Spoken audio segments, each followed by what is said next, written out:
Welcome to Moving the Rock.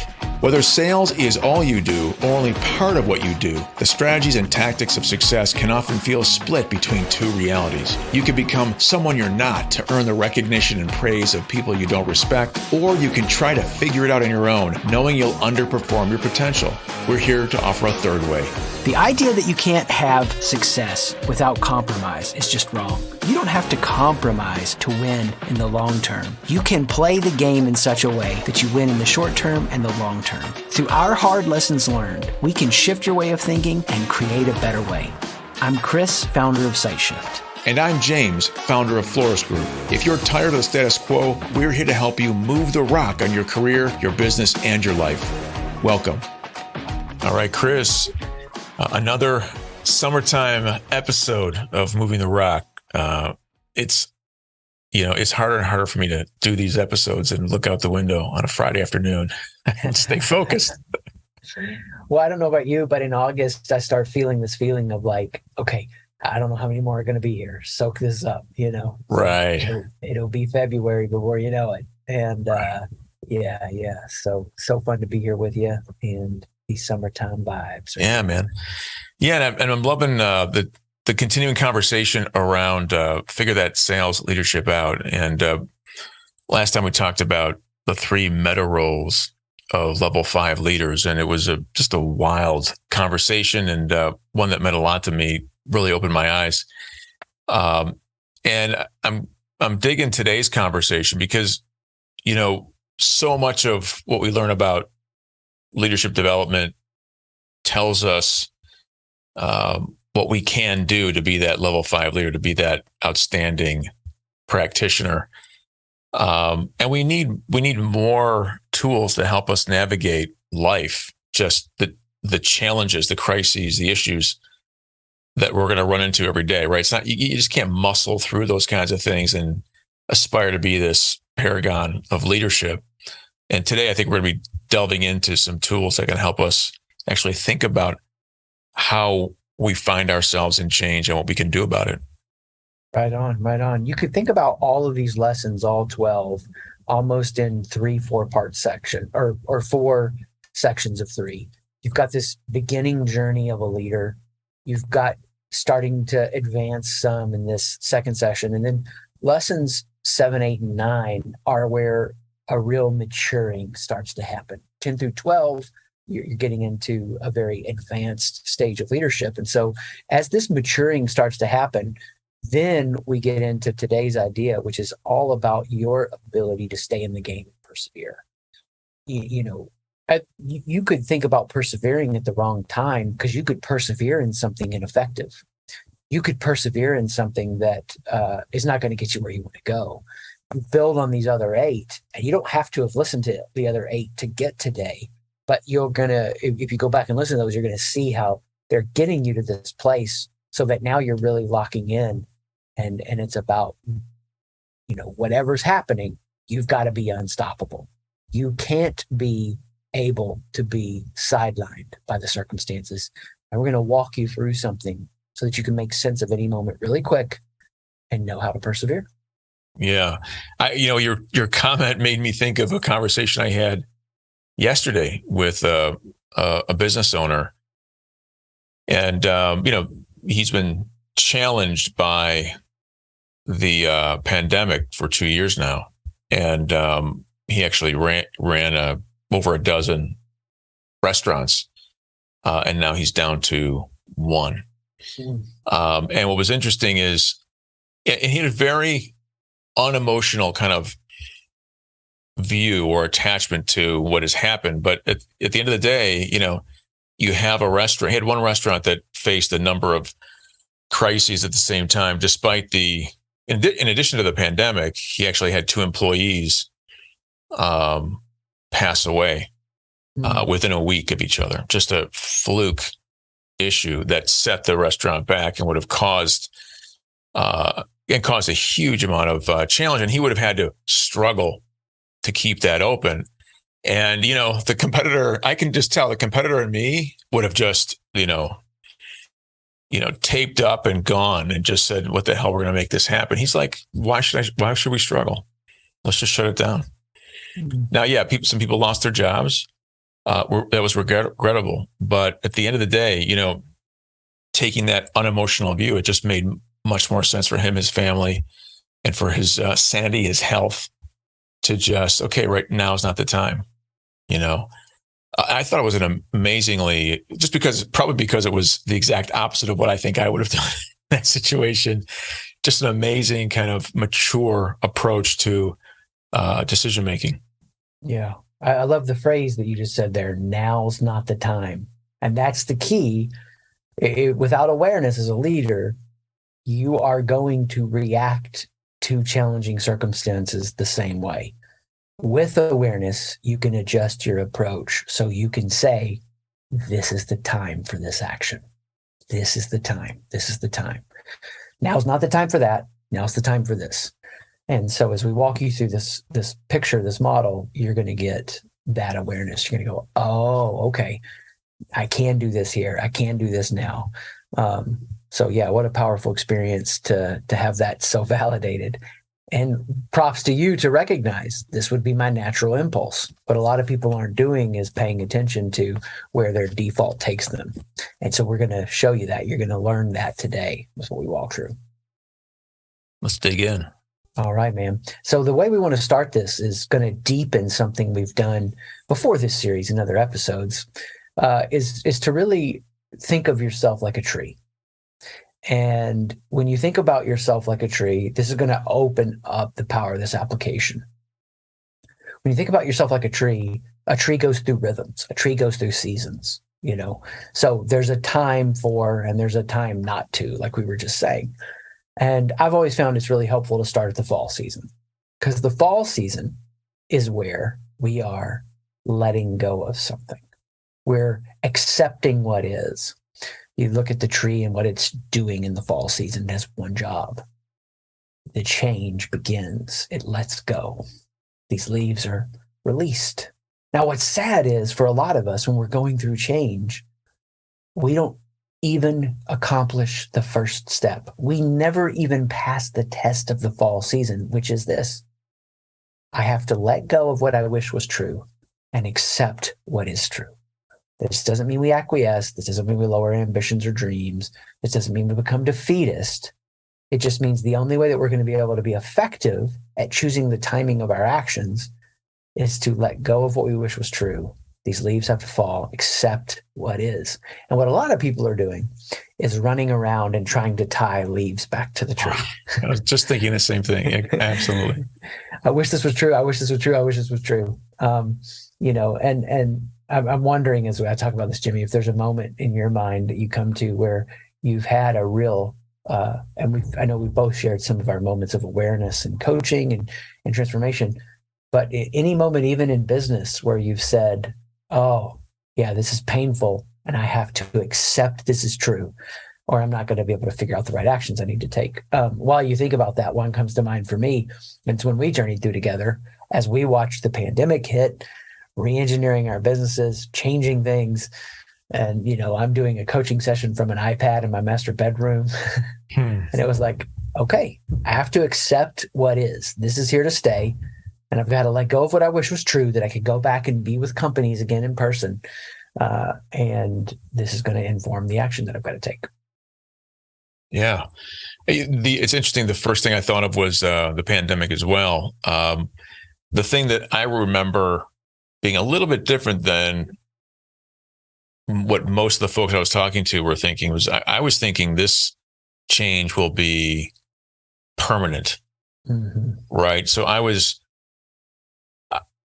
moving instantly, but I was also moving with a mindset of 2 years plus. And I feel like a lot of people were thinking, like now, with other other disease cycles coming through, like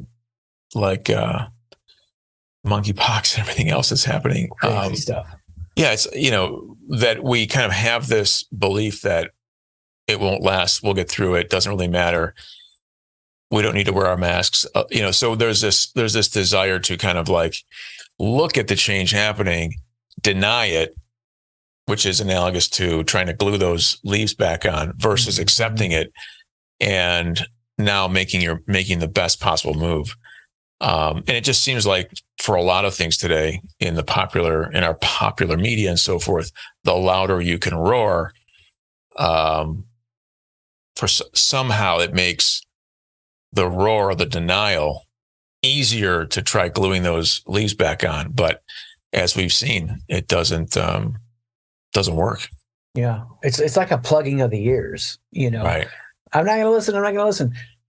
So for like leaders of sales leaders of leaders in sales, you think about how often there's some dimension or quality to pay attention to that has to be improved or turned around.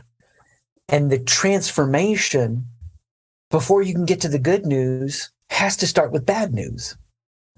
And we want to avoid bad news. It's like a toxic positivity.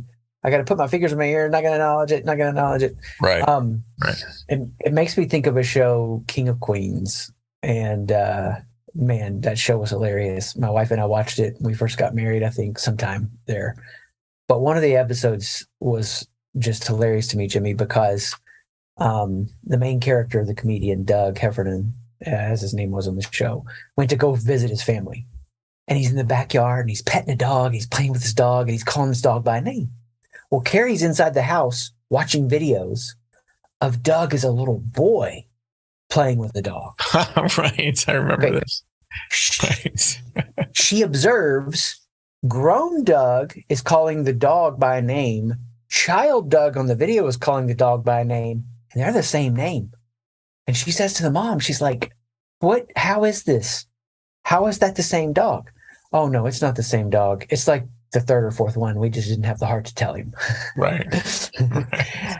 And honestly, I think like this is why leadership can be so powerful and impacting, because you are starting with saying something people don't want to be said.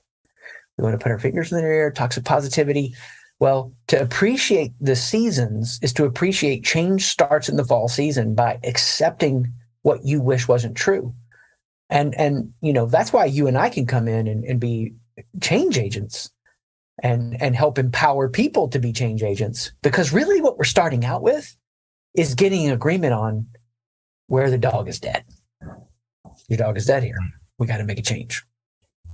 Yeah. I think it's always refreshing. Go ahead. I love it. And it's really interesting to me as I think about the metaphor. I've written more than once, and this idea that change is inevitable, growth isn't.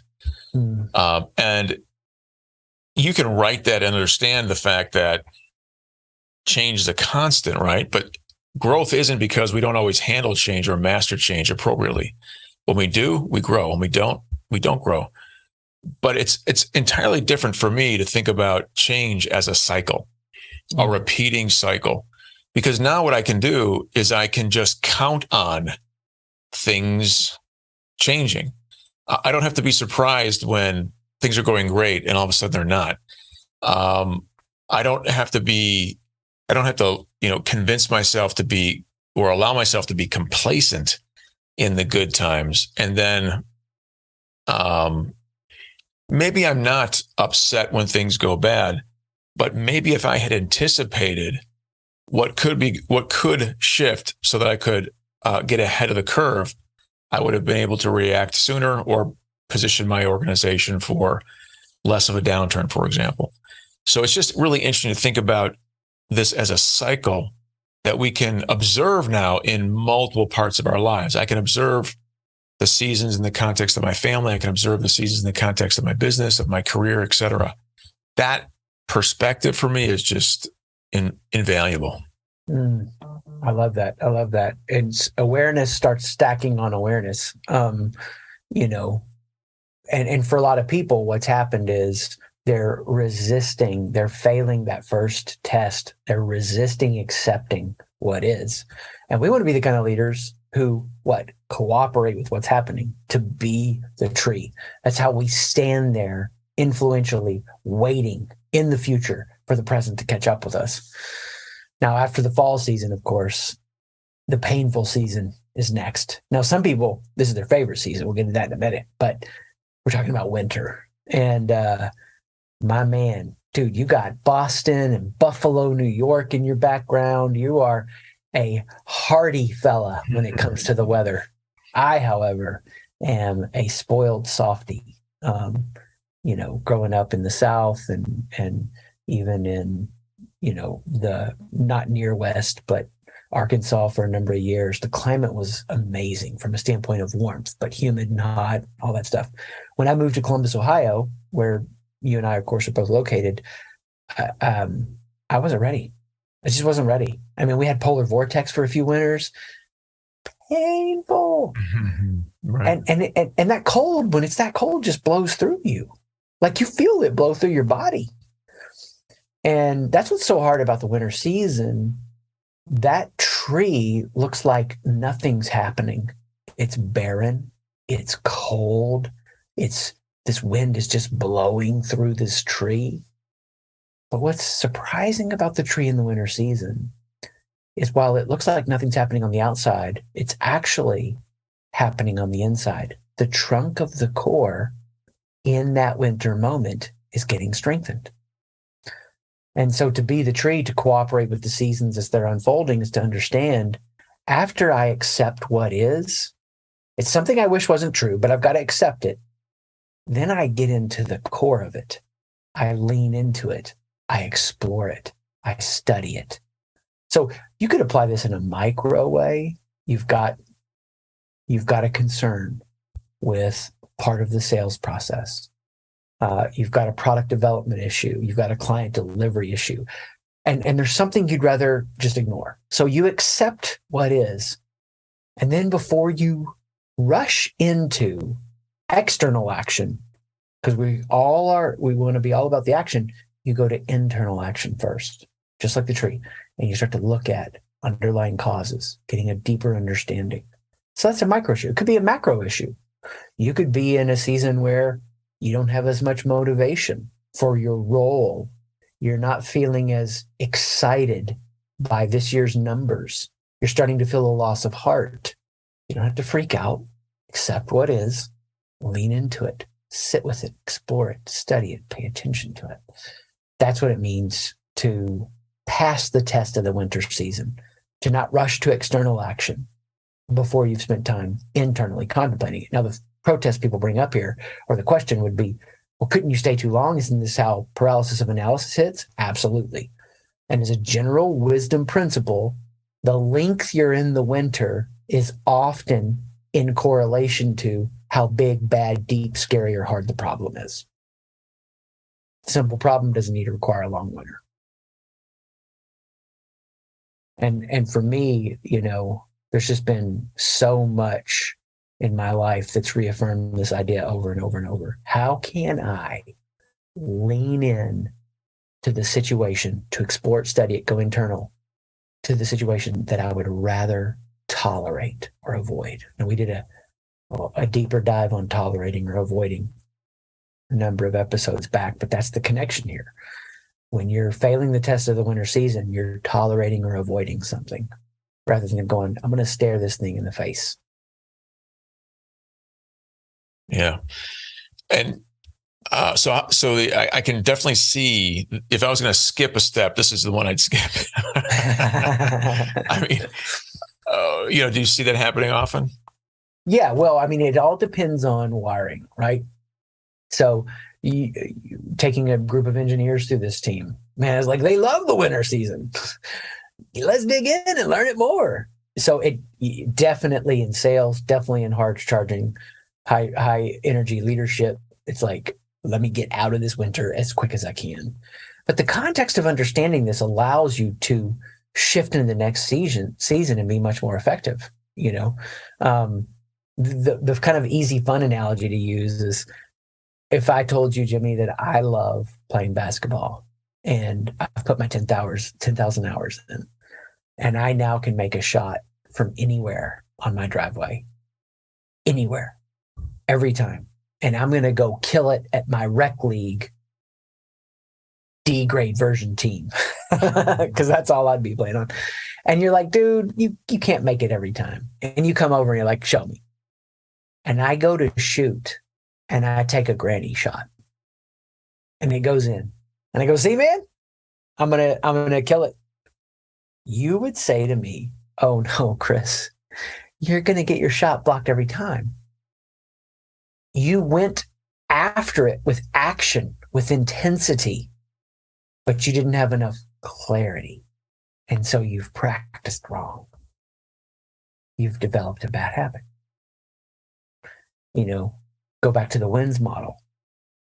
How often are sales leaders running into a situation with energy and enthusiasm, forming a bad habit or bad habits around being very convincing versus using a model that allows them to be servant-based in their sales leadership, exploring, right? So what we're learning in the winter season is, what's the real issue? What do I really need to be doing? And then you'll never know with perfect certainty. But a pause is essential. The length of the pause determines how big the problem is, determined by how big the problem is. And it sounds like, putting us in the practice, if in the fall the leaves are falling and I'm witnessing or experiencing change, doesn't matter if I anticipate it or not, the fact that I'm recognizing it's important and then accepting it. And we all know what it feels like to accept change and not accept change. But as soon as I accept it, it sounds like I can get curious now in the winter season. So it sounds like that curiosity is what's going to allow me to ask the right questions, explore the options that I have in front of me. And in terms of strengthening my core, I can really now begin exploring what will it take to move to success, but also to shore up myself, my organization, so that when this happens again, we're ready, or we're attacking it from a different level, from a different vantage point, different level of competency, a higher level of readiness. Right on. Exactly. I mean, this is not too simplistic to offer. We fix things the wrong way so often because we don't understand the issue.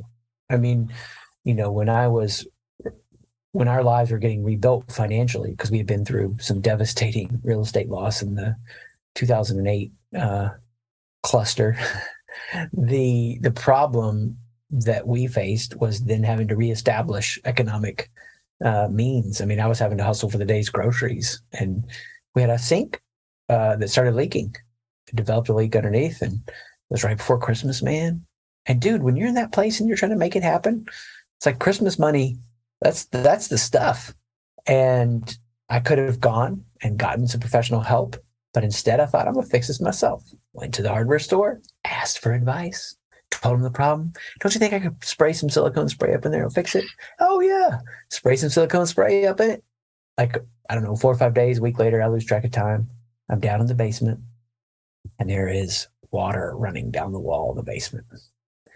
Like, not continuously just flowing, but there's moisture. Why? Because whatever I did made that water come out somewhere else. And now I've got a worse problem on my hand. Called a plumber. It was after hours. So then you're already paying extra than I would have if I would have proactively solved the problem the right way. He only had a designer faucet on his truck that I ended up having to put in that didn't even match the kitchen. Dude, the problem was so much worse because I didn't fix it the right way the first time. And you know this in the companies we work with and serve. There's so much pressure, there's intensity, there's speed. I got to go, go, go, go, go. And because there's not a pause feature and there's not an ability to be in that winter moment, they're fixing problems the wrong way so often. So that's what we got to watch out for. After we do that, go ahead, you say something to that. No, that's perfect. And after we do that, we get to go to and again, some people love winter season more. We get to go to what brings joy for some people, the spring season. So the spring season is this idea that now there's activation, there's growth, there's buds of life, there's newness. It's coming out of this winter season. The way that you can know that you have effectively passed the winter season, its test, is you've come out of that season with awareness to effective action. You repetitively repeatedly can take. This is where you get into your routines. This is where you start to figure out these are the effective things that I need to do on repeat.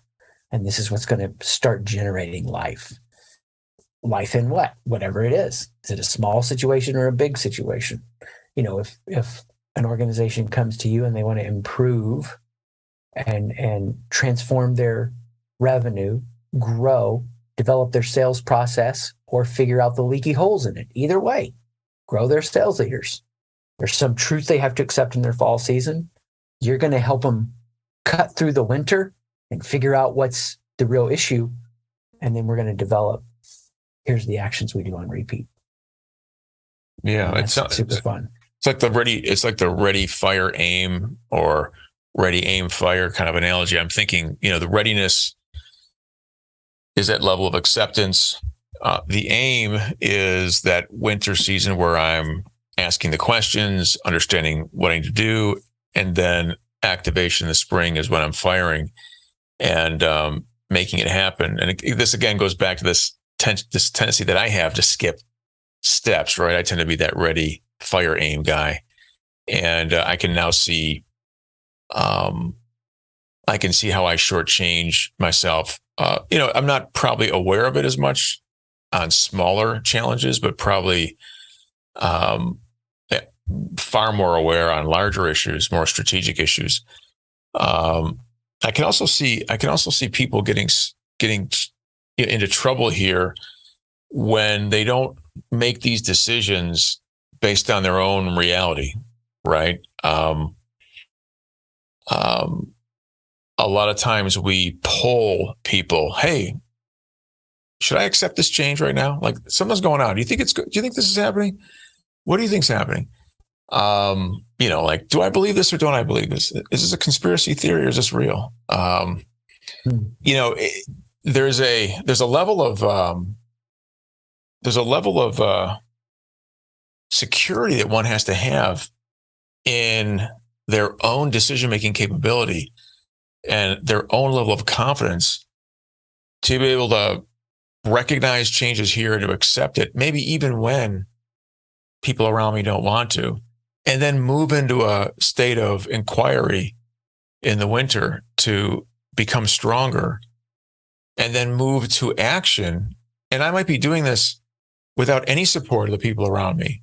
Or, as you said, like if I'm leading a team of leaders, they may not agree with me right away, and they may fight me every step of the way. I'm going to have to, gather, not just understand how to manage myself, but gather enough strength to make sure that I can recognize where each team member is, what season they're in, so I can adjust them to make sure that we're lined up in terms of the season that we're all operating in. And then move them down through this cycle, so that we're all going through the cycle together. I mean, as I say it out loud, it sounds a little bit complicated, but I mean, it makes total sense. I can think about this in the context of my own world, but man, when I think about it in the context of a team of 10 or 20 or 30 or 40 direct reports, I now see how complicated it could be, but at least I have a model that can help me figure it out. Yeah. Well, I mean, that's the thing. Life is complicated. Change is complicated. This model just allows you to persevere based on the attunement. So we talked about attunement last session. We build on that. We keep the attunement going. We have a common organizing metaphor. This is the season I believe we're in, and this is the action we need to take. And we're aligning the team around that. But you're speaking to something so powerful that is, I mean, we could spend a few episodes just on this. You have to, at some point in life, proceed beyond generalized wisdom to customized wisdom for you. Right. Because if you stay in this generalized wisdom, then you're trying to draw from blogs and articles and insights. This is the sales problem we're facing, and this is what I should do. And that's why I love the WINS model. It maps onto your life to give you customized wisdom. Right? That's what an enduring, powerful model will do. That's what the seasons model will do. It maps onto your life. And the thing about the winter season that's so powerful is when you really go inside and wrestle, you get free of the shoulds and the should nots, right? I should do it this way. I should not do this. You start to find the customized wisdom for you. And at the deepest level for you and the team to go through the winter season, what's happening at the core level of the organization, the identity of who that organization or team is getting strengthened. What's happening at the individual level? The identity is getting strengthened. The ways that they've built who they are around the acceptance of others, of pleasing others, of keeping others happy, whatever that looks like, they start to get free from that. And that freedom allows them to go, here's the action I need to be taking.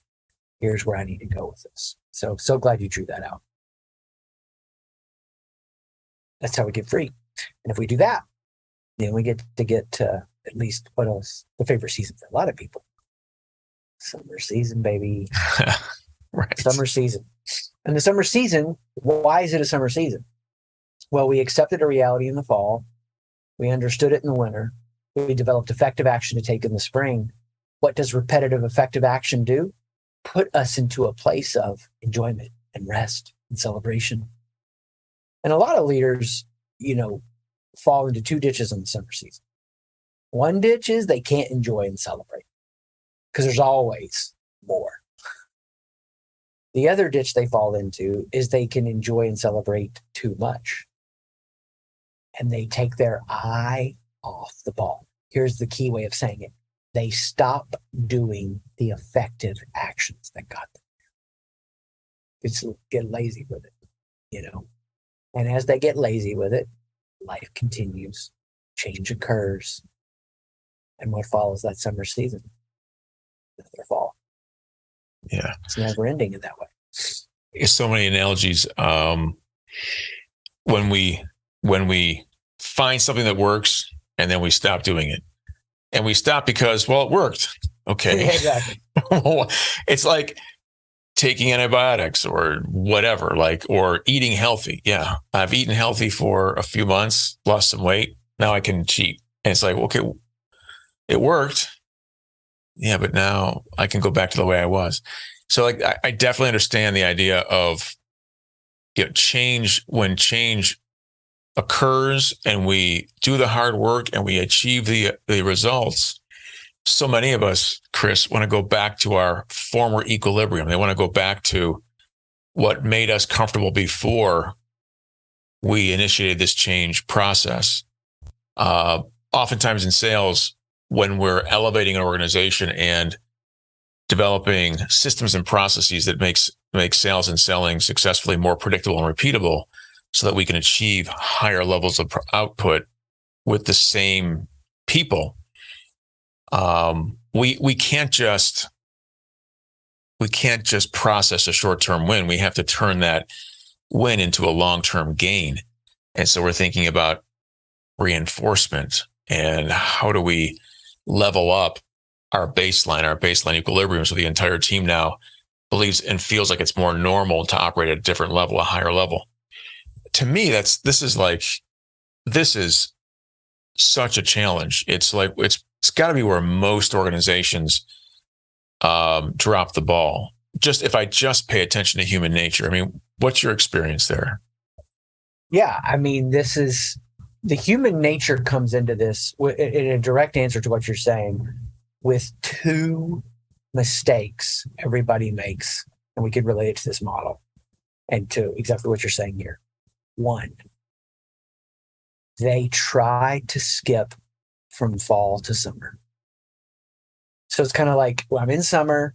I start to get lazy with the things that got me here. I lose some of my vigilance. I miss some change creeping up on me. Okay, let's say I accept it. I step into the fall season because it's going to be cyclical. Once a leader has had success and momentum, we get addicted to that, the adrenaline of it. And they want to brute force the organization, the leader, the sales team back into those summer results. And you cannot skip from fall to summer. It doesn't work that way. You got to take the journey. An example that I like to use is just a comparison point between Michael Jordan and Tiger Woods. I mean, both elite, obviously, athletes and GOATs. But the way that Michael Jordan didn't try to skip from fall to summer when he lost his mojo for basketball, but went and played baseball, right? Didn't try to force an old motivation to return, let a new motivation return, came back to basketball and won championships. Really incredible story. He went through the seasons. Tiger loses his dad. You can clearly see his golf game changes. His motivation now for golf has gone. Or at least completely changed. And the way that he tried to like force his body into it, doing the Navy SEAL training and the whole thing. And I respect the heck out of the effort and the intensity of it. But what happens when you try to skip from fall to summer is you're trying to make up for a lack of clarity with an increase in intensity. And that is the key giveaway that you've got to pause some more, because clarity has to be greater than intensity. Intensity can support clarity. Okay. It can take the clarity further, but you can't make up for the lack of clarity, but just this increase in emotion. And that's really just a low level approach to leadership. People have this idea of, sports movies in their heads, and it's the locker room speech that'll get you there. The locker room speech has to be built on amazing clarity. And second, and practice. Sorry. I mean, totally. what you're bringing up for me is this idea that, especially in sales, where there's so many sports and warrior analogies and battle analogies, the way you deal with change is just with a higher level of intensity. You're not working hard enough. And we forget about this idea of working smarter and harder. It's just, we just assume that we know everything, and it's just that you're not trying hard enough. You're not committed enough. It must be an issue with you. And as a leader, we have to resist that and take account for all the things around us that might be challenging our productivity. Yes, it could be commitment, but it could also be the systems and processes aren't where they need to be. It could be the people in support have failed. It could be other things that we have to take into account. And what you're saying is it's obviously a much more mature and elevated approach to take a broader accounting to make sure that we justify whatever next step might be, even if it does include a higher level of intensity. But at least we're approaching it in a systematic way that respects the four seasons versus a way that makes us feel like we're doing something to help, when in fact we're doing something that's making it worse. Absolutely. I mean, that's what allows you to persevere. It's normal to lose heart. Everyone loses heart as a leader. If you're trying to make a reality that could be and should be true, that is currently in your head and heart, but not in the real world, you're going to have to persevere, and you're going to have moments you lose heart. Nothing will help you as much as being able to make sense of what is going on. And when you can make sense of it in a way that is natural, rhythmic, based in nature, be the tree, then you actually have a metaphor that can inspire you.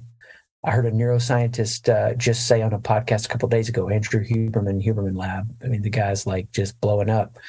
And I want to read the words to you exactly, because I think it's that important and that good.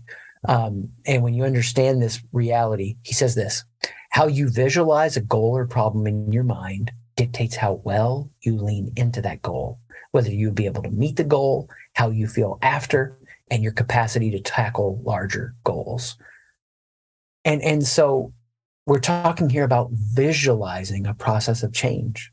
And by having it so positive oriented, it's just cooperating with the seasons.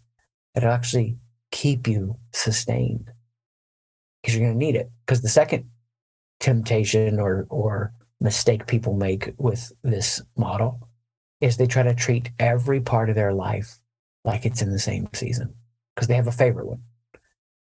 So they may be like super visionary and always ready to run to what's broken and what has to be better. I joke with my kids when they leave the fridge open too long, and I'm not demeaning her in saying this, but actually just talking about the meme of it.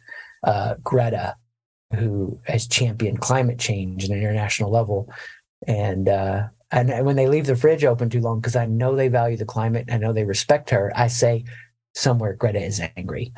And this is me dadding it up, you got to shut the fridge. But the idea is some people are more more like in the fall season, I got to call us to reality over and over and over and over. And that's like their jam.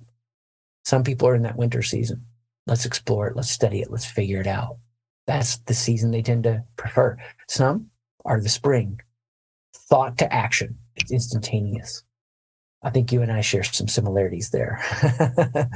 And then some, it's about that summer season, right? I'm just trying to get to my next relaxation, my joy. And all of these have benefits. The damage comes when you can't move in and out of them as you need to, and in different parts of your life and leadership. Your company as a whole could be in a season. Your sales team could be in a season. Your marketing could be in a season. You can subdivide it. So it allows you to match and meet the complexity of life with a simple model to know what to do. Yeah. That story about Greta was good because it helped me think about one of my challenges. Especially when I was younger. As I get older, it's easier to recognize this missing part of my psyche, but enjoying the summer season. So often I have had ambitions and so I'm always in that fall season, and it feels like I'm always in the winter trying to figure things out. And then in this right away in the spring, trying to activate and just skip right over the summer. Right. I mean, I can't rest and enjoy. And of course, when you don't have a proper balance, so it's this idea of not just skipping, but also this idea of having a proper balance and giving each season its due. You're also shortchanging yourself because you're going to cut short any kind of upside that comes out of the hard work you're doing, especially in my case, if I'm not allowing the summer season to play out. Right on. I mean, it's, I was thinking about this a couple of days ago on a walk. The last time the summer season aligned with my main business focus and the actual summer season was probably 2013. Not bad, just is. And I want to see that happen again. It was fun. All of this came out of a situation with my kids, just processing and paying attention to, I don't feel the same way I felt about being a dad as I did, as I used to. And I just sat with it and processed it. It's super emotional and relational. But as I went through the seasons, I came into a deeper new motivation because I didn't have kids anymore. I had teenagers at the time. Now that phase is ending. So I go through the seasons again. My wife and I have been married 22 years this summer. I've never been married 22 years before. The rhythms. Right. So, and I know you have a discipline where you actually, when you have time to think and are quiet, you actually walk yourself through a process where you can kind of, I don't know if it's the proper word is self-assess or take an inventory, but is there a process you go through? Yeah, I sequence myself through the seasons in a micro way on any problem. So if something is occupying my mind and I can tell it's drawing energy and attention from me, then I'm just sitting with that. And I say sitting with it. Sometimes I'm doing this on a run very often. And I'm getting out of my analytical trying to get to a solution really quick and just walk through the sequence. What reality do I need to accept that I wish wasn't true? What deeper understanding do I need? There's a number of ways you could ask that question. What am I not aware of in this situation that I need to figure out, explore, study? What action does this lead to that I need to do on repeat? And then how can I enjoy the fruit of that action? And so far, it saves me every time. Okay, I'm not stuck. It doesn't mean I always get to the winter clarity or the spring action. It depends on how big the problem is. It doesn't mean I always get to it immediately, I should say. I'm going to get there, but if the problem's small, I could get there in that second on the run. If it's medium, it might take a few weeks, a few months. Depends. And do you ever seek help to answer any of those questions if the challenge is larger? Yeah, absolutely. So that's the value of not only coaching, which we both believe in, also team, my wife, the people that I love and I've committed my life to, which is mostly family and SiteShift team and the coaches. I see their perspective as valid as mine, and they're going to offer something that I'm going to receive from them. And that is much, much more valuable to me than anything else. Now I can go through stuff online and books and articles, but I'm a little more like, I don't know if this is for me or not. But having the filter up and being open and available, oftentimes I'll find the key insight or breakthrough I needed somewhere, somehow. Yeah, from a coaching perspective, I can imagine just having a coach who teaches you the Four Seasons model and then helps you apply it. And just having someone else to talk it through with could be pretty powerful. So I can even think of, even in the context of my partner in my family, my wife, if the two of us had access to this model and could help each other parse our way through challenges, that'd be fantastic. And then I might share the model with my business partner. And then I might share the model with anyone else in any other part of my life that can help me think through challenges that affect those areas of my life. It could be potentially, very powerful. Release a lot of creative energy and reduce a lot of stress. You align on reality. You have an effective, non-combative or non-avoiding conversation. You get to the meat of the issue. You dialogue through it, and what's wonderful about it is it enhances your ability to start noticing these rhythms in smaller and smaller ways. Because if you get it in small stuff, you get it in the big stuff.